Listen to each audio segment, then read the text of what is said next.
এক নাম্বার ইখলাসুল আমালি লিল্লাহ, সব আমল মুমিন আল্লাহর জন্য করবে। এই ক্ষেত্রে মুমিনের কলব খেয়ানত করতে পারে না। এই জন্য আল্লাহ শিখিয়ে দিছে, আপনি বলেন আমার নামাজ, আমার কোরবানি, আমার হজ, আমার যাকাত, আমার ইবাদত সব কিছু একমাত্র আল্লাহর জন্য, এটা আপনি বলেন। কারণ মুমিন আমলের ক্ষেত্রে খেয়ানত করবে না, মুমিনের কলব কখনো খেয়ানত করতে পারে না। এই গেল এক নাম্বার কথা, নিয়ত শুদ্ধ করা।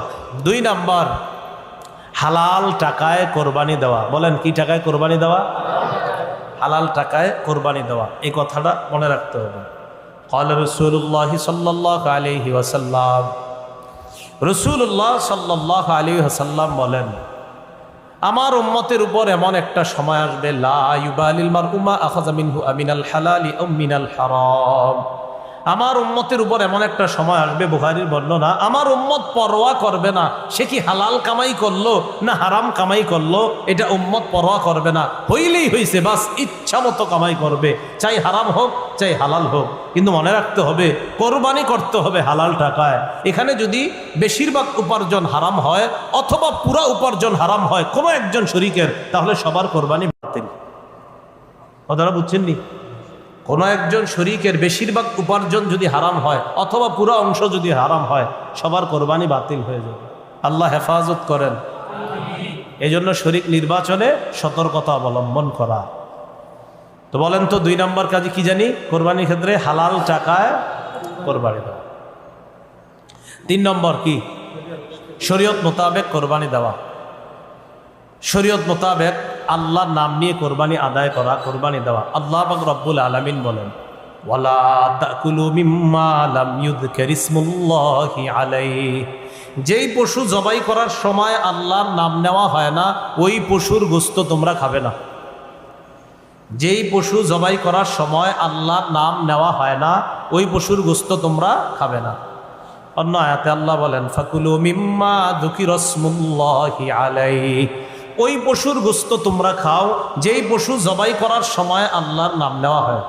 তাহলে যেই পশু জবাই করার সময় আল্লাহর নাম নেওয়া হয় এটা খাও, যেই পশু জবাই করার সময় আল্লাহর নাম নেওয়া হয় না এটা তোমরা খাবে না। তো আল্লাহর নাম নেওয়া, শরীয়ত মোতাবেক কোরবানি করা। কোরবানি করতে গিয়ে কোনো ধরনের বেদাতি কর্মকাণ্ড যেন না হয়। যেমন পশু কিনছেন, এখনো 10 দিন বাকি কোরবানি, বা 5 দিন বাকি, বা 3 দিন বাকি, ওই মুহূর্তে আপনারা অনেক মানুষ কত রং বেরঙ্গের তামাশা করে পশুরি নিয়ে এই করতে হয় সেই করতে হয়। বেচারার জবান থাকলে মনে হয় বলতো, আমার একটু মাফ করো, এত কিছু করো কারণ। কোন ধরনের বেদাত যেন অনুপ্রবেশ না করে। মনে রাখবেন, সব বেদাতের মূলে থাকে জাল বর্ণনা। কি বললাম? সব বেদাতের মূল হয় জাল বর্ণনা। এই জাল বর্ণনা হয় সমস্ত বেদাতীদের প্রথম হাতিয়ার জাল বর্ণনা। একটা জাল বর্ণনা ফিট করবে, এটা হবে বেদাতের প্রধান হাতিয়ার। বেদাতের কোনো অনুপ্রবেশ করানো যাবে না, শরীয়ত মোতাবেক কোরবানি করা। সহিহ বুখারীর বর্ণনা 2697 নম্বর হাদিস, আম্মা জান আয়েশা সিদ্দিকা রাদিয়াল্লাহু তাআলা আনহার বর্ণনা, ক্বালা রাসূলুল্লাহ সাল্লাল্লাহু আলাইহি ওয়াসাল্লাম, মান আহদাসা ফি আমরিনা হাদা মা লাইসা মিনহু ফাহুয়া রাদ্দুন।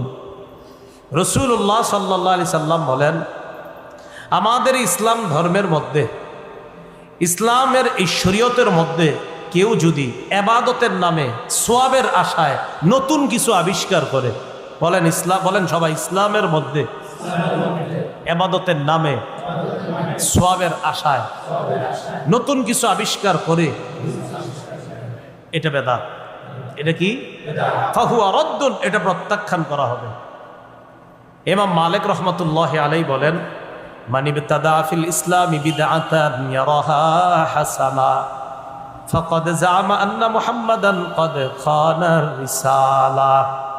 ইমাম মালিক বলেন, কোনো ব্যক্তি যদি ইসলামের মধ্যে নতুন কিছু বানায় আর এটারে যদি সে উত্তম মনে করে, এটা নতুন প্রথা চালু করছে এবং এটারে সে উত্তম মনে করে, সে কেমন যেন মনে করে যে মুহাম্মদ সাল্লাল্লাহু আলাইহি ওয়াসাল্লাম নবুয়তের দায়িত্ব পালনে ত্রুটি করেছেন। নবী ত্রুটি করছে? কোনো নবী কি পরিপূর্ণ দিন রেখে গেছে কিনা বলেন? তো এখন যদি ইসলামের মধ্যে সওয়াবের আশায় ইবাদতের নামে নতুন কিছু অনুপ্রবেশ করায়, এর অর্থ হলো নবী পুরাপুরি রেখে যাইতে পারে নাই, তাই আমি নতুন একটা বানাইছি। আল্লাহ হেফাজত করেন। قال رسول الله صلى الله عليه وسلم, নবীজি সাল্লাল্লাহু আলাইহি সাল্লাম বলেন, আনা ফারাতুকুম আলাল হাউজ, আমি হাউজে কাউসারের পারে দাঁড়িয়ে থাকব। হাউজে কাউসারের পারে যখন আমি দাঁড়িয়ে থাকব, তখন আমার সামনে আমার উম্মত যাবে। মান মাররা আলাইয়া শারিবা, আমার উম্মত আমার সামনে দিয়ে যাবে, যাওয়ার সময় পানি পান করবে। ওয়ামান শারিবা লাম ইয়াজমা আবাদা, আমার উম্মতের কেউ যদি হাউজে কাউসারের পানি পান করে, সে আর পিপাসার্ত হবে না। বুখারীর বর্ণনা। এরপরে রাসূল সাল্লাল্লাহু আলাইহি সাল্লাম বলেন, সুম্মা লা ইয়ারিদান্না আলাইয়া আকওয়ামুন আ'রিফুহুম ওয়া ইয়ারিফুনানি, এরপর আমার সামনে এমন একদল মানুষ যাবে আমার সামনে দিয়ে, যাদেরকে আমি চিনব, তারা আমার উম্মত, তারাও আমাকে চিনবে। আমি তাদেরকে পানি পান করাইতে চাইব। সুম্মা ইউহালু বাইনি ওয়া বাইনাহুম, আমার মাঝে আর তাদের মাঝে প্রতিবন্ধকতা সৃষ্টি করা হবে। আমি বলবো, ইন্নাহুম মিন উম্মতি, আল্লাহ এরা তো আমার উম্মত। আল্লাহর পক্ষ থেকে জবাব দেওয়া হবে, ইন্নাকা লা তাদরি মা আহদাসু বা'দাক, হাবিব আপনি জানেন না, আপনি দুনিয়া থেকে বিদায় নেওয়ার পর তারা নতুন নতুন কত বেদাত চালু করছে, আপনার জানা নাই।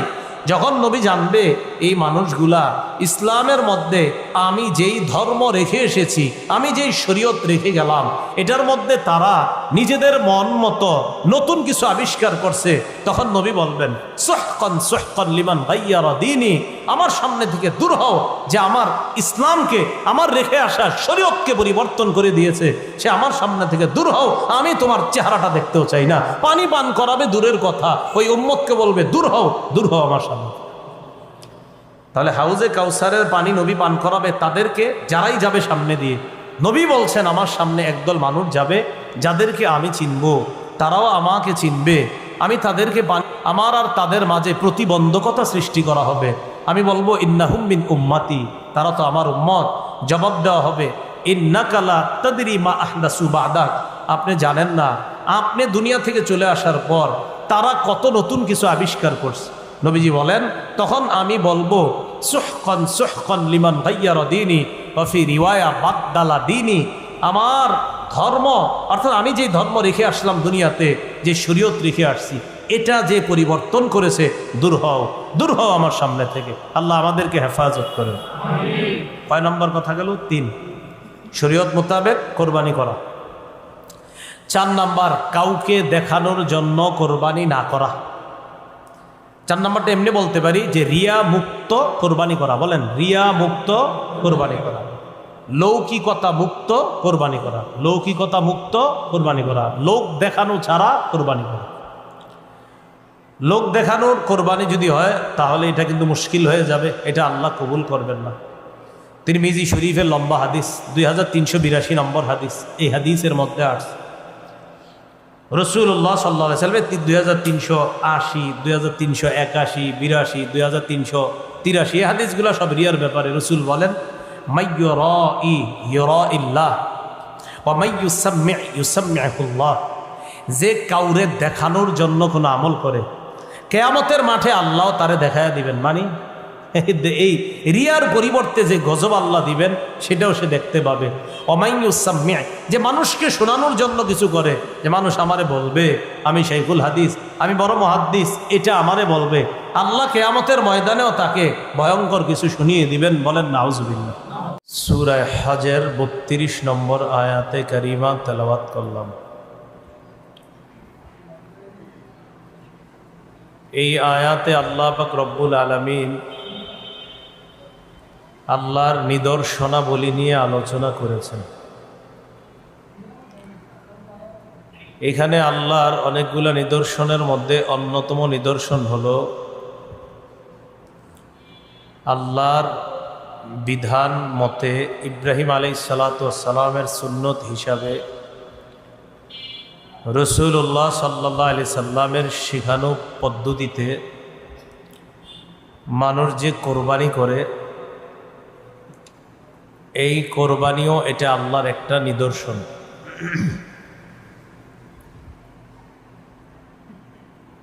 এই ব্যাপারে কয়েকটি কথা আমরা মনে রাখবো। 1 নম্বর, কোরবানি করা এটা হলো আল্লাহর একটা নিদর্শন। এই নিদর্শনের প্রতি সম্মান প্রদর্শন করা। আল্লাহ বলেন, ওয়ামাই ইউআযযিম শাআইরাল্লাহ, যে ব্যক্তি আল্লাহর নিদর্শনাবলীকে সম্মান করে, ফাইন্নাহা মিন তাকওয়াল কুলুব, এই নিদর্শনাবলীকে যারা সম্মান করে, এই সম্মান এটা কলবের তাকওয়া থেকে সম্মান করে। দ্বিতীয় বিষয়, আমরা কোরবানি করি আল্লাহর নৈকট্য লাভ করার জন্য। এজন্য আল্লাহ আমাদেরকে শিখিয়ে দিয়েছেন, সূরা নামের 162-63 নম্বর আয়াতে বলেন, কুল ইন্না সলাতি ওয়া নুসুকি ওয়া মাহইয়ায়া ওয়া মামাতি লিল্লাহি রাব্বিল আলামিন। নবী আপনি বলেন, আমার নামাজ, আমার কোরবানি, আমার জীবন, আমার মরণ বিশ্ব জগতের রব আল্লাহর জন্য। লা শারীকা লাহু ওয়া বিযালিকা উমিরতু ওয়া আনা আউয়ালুল মুসলিমিন। তার সাথে কোনো শরীক নাই, কোনো অংশীদারিত্ব নেই। এই ব্যাপারে আমি আদিষ্ট হয়েছি, আমাকে আদেশ করা হয়েছে। আর আমি হলাম খাঁটি মুসলমান, প্রথম মুসলমান।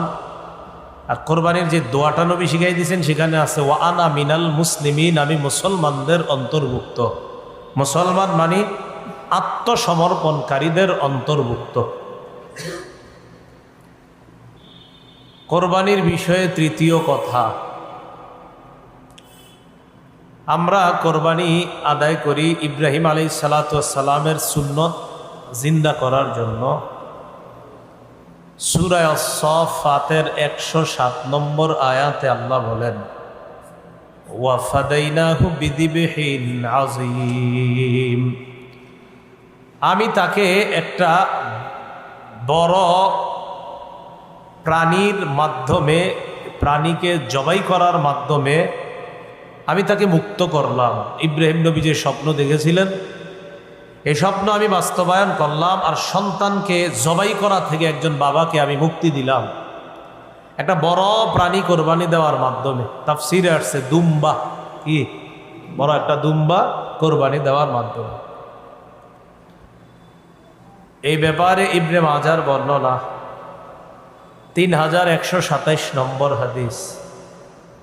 قال أصحاب محمد صلى الله عليه وسلم ما هذه الأضاحي يا رسول الله। রাসূলুল্লাহ সাল্লাল্লাহু আলাইহি সাল্লামের সাহাবীগণ জিজ্ঞাসা করলেন, হে আল্লাহর রাসূল, এই কোরবানিগুলো, এই বিষয়গুলো, এগুলা কি, এগুলা কেমন, এই কোরবানির বিষয়টা আপনার কাছে জানতে চাই। قال سنة أبيكم إبراهيم عليه الصلاة والسلام, এটা হলো তোমাদের আব্বা ইব্রাহিম আলাইহিস সালাতু ওয়াস সালামের সুন্নত। এটা তোমাদের আব্বা ইব্রাহিম আলাইহিস সালাতু ওয়াস সালামের সুন্নত। তাহলে কোরবানি আমরা দেই ইব্রাহিম নবীর সুন্নত। এটা কিয়ামত পর্যন্ত জারি রাখবে এই উম্মতের মাধ্যমে, মুসলমানের মাধ্যমে আল্লাহ জারি রাখবেন।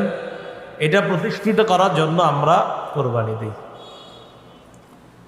কোরবানি আমরা করি 4 নাম্বার, আল্লাহর শুকরিয়া আদায় করার জন্য। বলেন কার জন্য? আল্লাহ করার জন্য।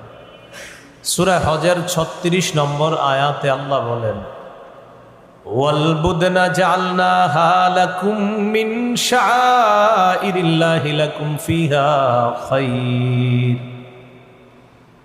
ওয়াল বুদনা, ওট, জাআলনাহা লাকুম মিন শাআইরিল্লাহ, আমি এগুলোকে তোমাদের জন্য আল্লাহর নিদর্শন হিসাবে সাব্যস্ত করেছি, নিদর্শন বানিয়েছি, ওট ইত্যাদি এগুলোকে। লাকুম ফিহা খায়র, এগুলোর মাঝে তোমাদের জন্য অনেক কল্যাণ রয়েছে। ফিহা খায়র, অনেক কল্যাণ। ফাযকুরু ইসমাল্লাহি আলাইহা সাওয়াফ, সারিবদ্ধভাবে, দণ্ডায়মান অবস্থায় এগুলোর উপর তোমরা আল্লাহর নাম নেও, মানে আল্লাহর নাম নিয়ে এগুলারে জবাই করো। ফাইদা ওয়াজাবাত জুনুবুহা ফাকুলু মিনহা, জবাই করার পর এগুলো যখন কাত হয়ে পড়ে যাবে তখন এগুলার গোস্ত থেকে তোমরা খাও। ওয়া আতইমুল কানিআ ওয়াল মু'তার, যারা লজ্জায় চাইতে পারে না তাদেরকে খাওয়াও, আবার যারা চায় তাদেরকেও খাওয়াও। যারা চাইতে পারে না তাদেরকেও খাওয়াও, আবার যারা চাইতে পারে তাদেরকেও খাওয়াও। কাযালিকা সাখখারনাহা লাকুম, আমি আল্লাহ এগুলোকে তোমাদের অনুগামী করে দিয়েছি। লাআল্লাকুম তাশকুরুন, যাতে তোমরা এই প্রাণী কোরবানি করে শুকরিয়াতান, এই প্রাণীর গোশত তোমরা ভক্ষণ করে, কোরবানির গোশত খাওয়া মুস্তাহাব, মালিক যিনি কোরবানি দিবেন মুস্তাহাব। তো এই যে কাজ করলা, এই কোরবানির এই পশু তোমরা জবাই করলা, খাইলা, এই পশু এই জবাই করার বিধান আমি কেন দিলাম? যাতে তোমরা আমি আল্লাহর শুকরিয়া আদায় করতে পারো। আরেকটা কি শুকরিয়া? যে মানুষের পরিবর্তে আমি প্রাণী জবাইয়ের বিধান দিলাম। ছিল তো মানুষ জবাইয়ের বিধান, কিন্তু ইব্রাহিম নবীর মাধ্যমে আমি আল্লাহ এই বিধানটাকে প্রাণী জবাইয়ের বিধানের মাধ্যমে কিয়ামত পর্যন্ত মুসলমানের জন্য এই নিয়ম চালু করলাম, যেন তোমরা কৃতজ্ঞতা আদায় করতে পারো। তাহলে 4 নাম্বার, আমরা কোরবানি করি আল্লাহর শুকরিয়া আদায় করার জন্য। কোরবানির গুরুত্ব বোঝার জন্য এতটুকুই যথেষ্ট।